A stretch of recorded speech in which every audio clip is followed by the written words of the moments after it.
Hello and welcome to this Meetings Today broadcast. We're here with some of the executive board members of the Live Events Coalition who are circulating a petition to support that segment of the meetings and hospitality industry. And I'll let you folks introduce yourselves, so go ahead. I'm Isaac Rothwell. I am the chair of the executive committee. I'm also the national director of operations for Digerati Productions, an AV support company for mainly corporate and business meetings all over the nation. Eileen? Sure. I'm Eileen Valois. I'm the Senior Vice President of Sports and Fan Entertainment for PRG. And I am working with Isaac on the executive committee and chairing the public relations group within our work groups. Nancy? I'm Nancy Schaefer. I'm the founder and CEO of Bravo Events, which is an event management and execution firm here in Washington, D.C. And I am working on the executive committee as well and supporting Eileen and also focusing on the political outreach and lobbying efforts that we are trying to create through this whole process. And I think, Nancy, you have a very strong corporate meetings background you're bringing to this too, right? That is correct. Excellent. Corporate and nonprofit and association markets. And you're based in DC, so that's a good place to be for something like this, right? Mm-hmm. Yes and no. I guess everyone's sequestered in their home right now, so. Yeah.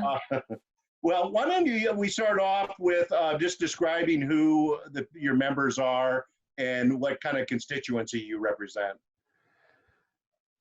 Sure. Isaac, do you want me to take that one? Yeah, why don't you take that one, Eileen? So, and Isaac will speak to sort of the grassroots effort behind the petition that started this, but essentially what has now become the Live Events Coalition kind of came from, I think, a demand that we were seeing from the industry and in response to the petition that Isaac initially created. And that demand was coming from freelance workers, the gig workers that we're hearing about.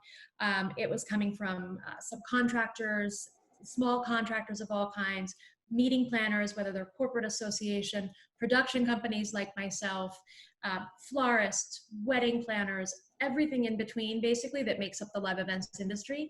And really they were connecting with, I think, the mission of the petition.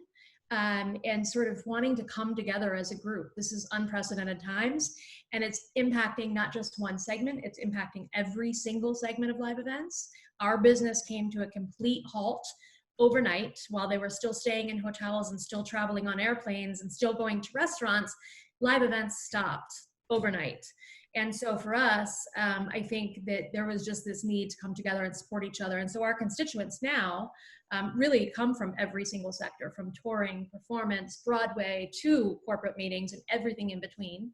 And we're really seeing sort of every level of organizations, from CEOs to technicians, and everybody is sort of just side by side and kind of trying to make this coalition come together and represent the industry. Great, thanks. And why don't you tell us what is the petition about? How many people have signed on to it, and what is its intent and goal? Oh, so I can answer that. The petition is nearing 400,000 signatures. It was launched pretty much just in response to my feelings of not knowing what to do to react to this crisis. I think I started kind of very early on seeing that we were going to be facing a monumental challenge because of this pandemic. I saw it when I had a European client cancel an event in April in LA back at the beginning of February. And then I also saw it with my connections that I deal with business and work in China started not just being available for contact. So I knew that their country was shutting down entirely. But I mean, I think we were all hopeful that it could be kind of held to the Southeast Asia area, but suddenly overnight we just saw something just explode, and just the events started falling right off the calendar for all of March, right there at the end of February. And I had gotten the phones and talked to people, what can we do? What can we do? And I mean, we kind of had to sit back and say, well, we'll start building relationships and calling people up on the phone and saying, hey, what can we talk about your next shows when you do business? But we quickly realized, no, that we can't have those conversations. This is something that is way bigger than we thought it would be.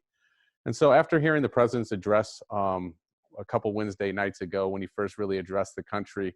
Something resonated with me when I heard airlines and cruise ships being talked about and a simple bailout package of $50 billion, which quickly told me that we were in deep trouble if we were not going to get any attention in Washington.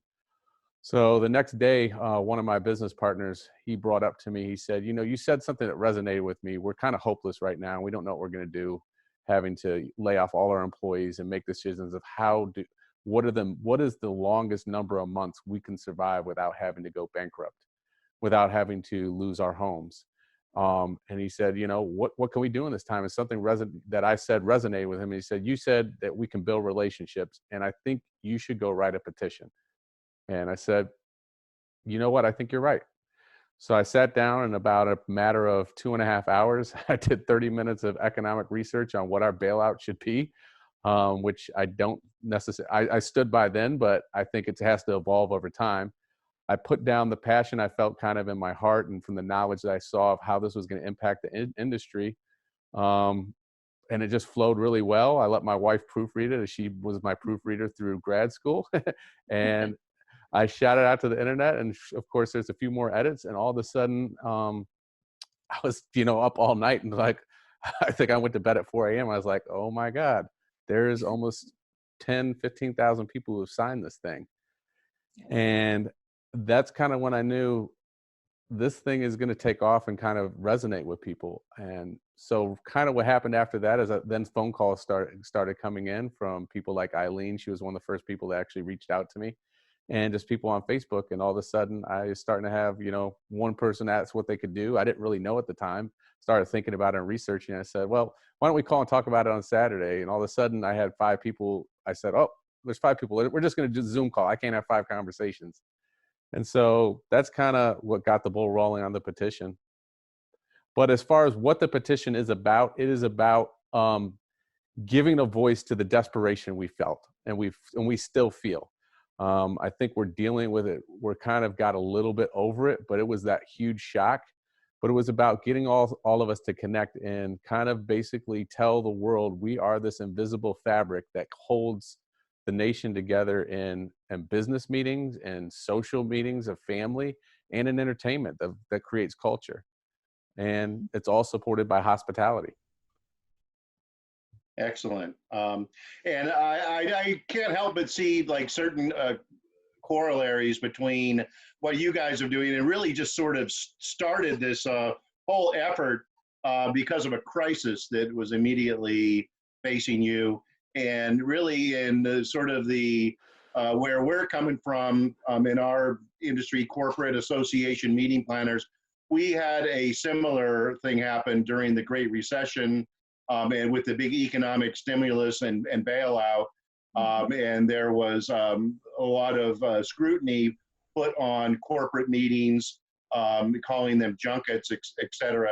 And that's when there's an association called the Meetings Mean Business Coalition started to really sort of advocate for our industry.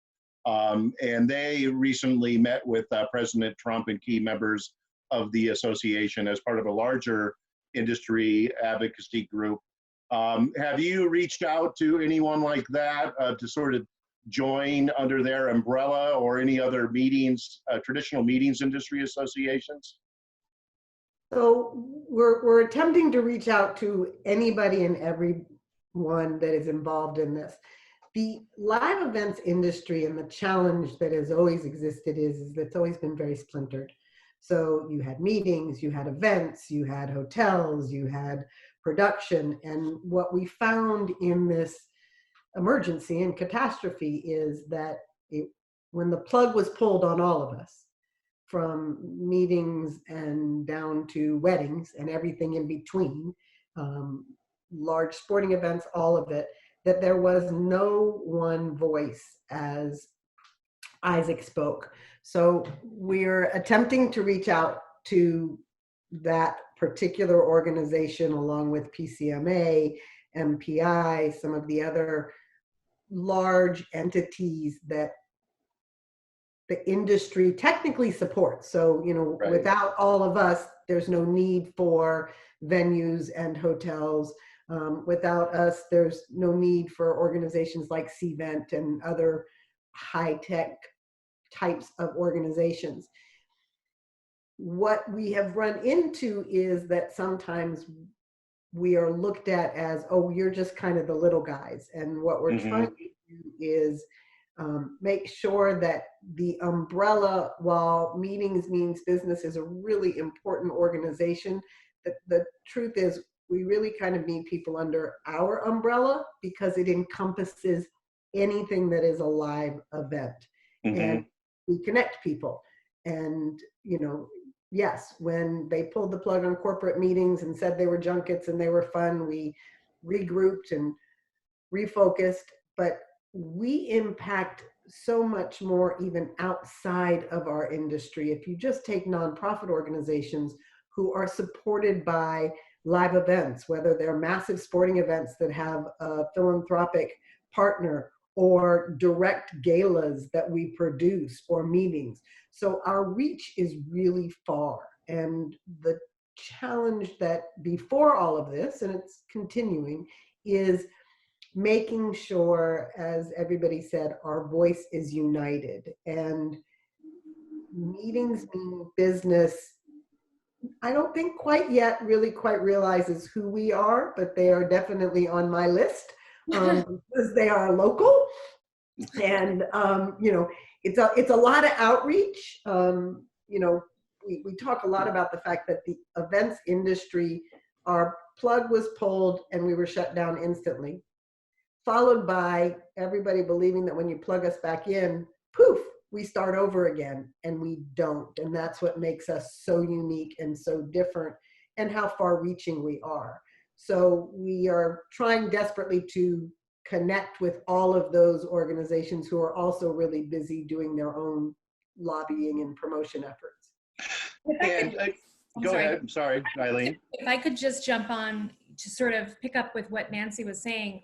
You know, we've done so much outreach to a lot of the different organizations, whether it's, you know, in the music industry, or if it's in, you know, if it's in Broadway, if it's another industry, another sector of the industry, I should say. And we would love to have as many as you know would come along and support us with our coalition. That would be fantastic. But we'd at least even love to run parallel with them. And that's one of my messages when I reach out. I know every sector of this industry has their own kind of support network, like Meetings Means Business or PCMA or any one of the groups. But we're stronger together. And when we look at the numbers, the research that we've done, we've had, you know, some of our consultants do some research for us. I mean, the events industry supports more jobs than oil and gas extraction, telecom, automobile, food, chemical, and machinery manufacturing.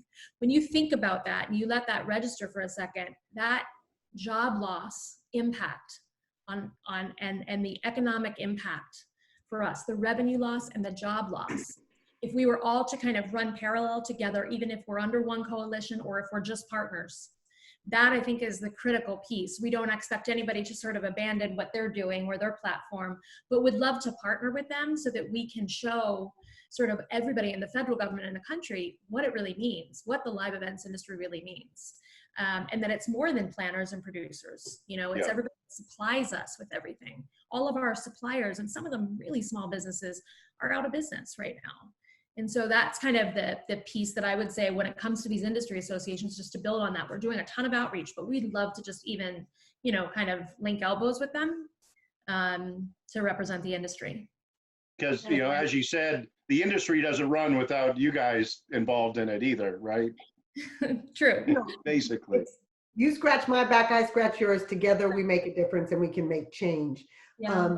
You know, part of why this also was created is every time you turn around, you hear about the restaurant industry and the restaurant workers, and we have empathy and compassion and we align with them. They are a sister company, a sister organization to us, but no one is, you don't hear in the press the events industry at all. It's never brought up.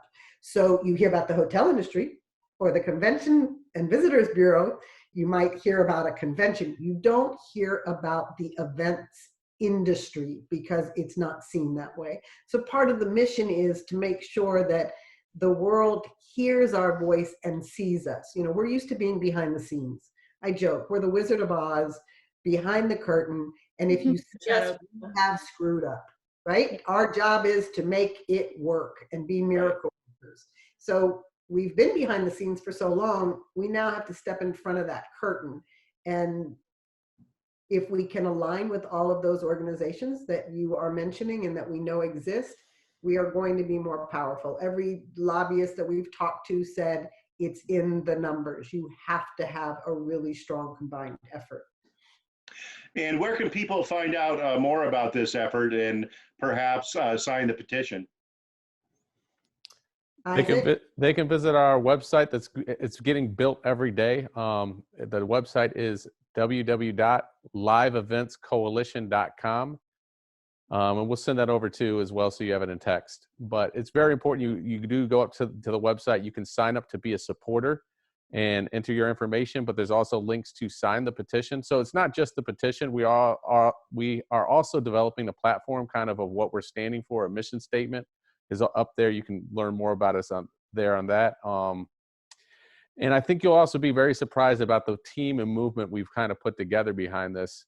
It's, you know, those phone calls of 6 people turned into now 50 and 60 people, and we had to split up into committees, and we quickly formed just an amazing organization of these people who are putting in 8 to 10 hour days minimum on this to push this forward. So we have hundreds and hundreds of hours of volunteer workers really pushing this cause forward, and we're just looking for the industry all to come together.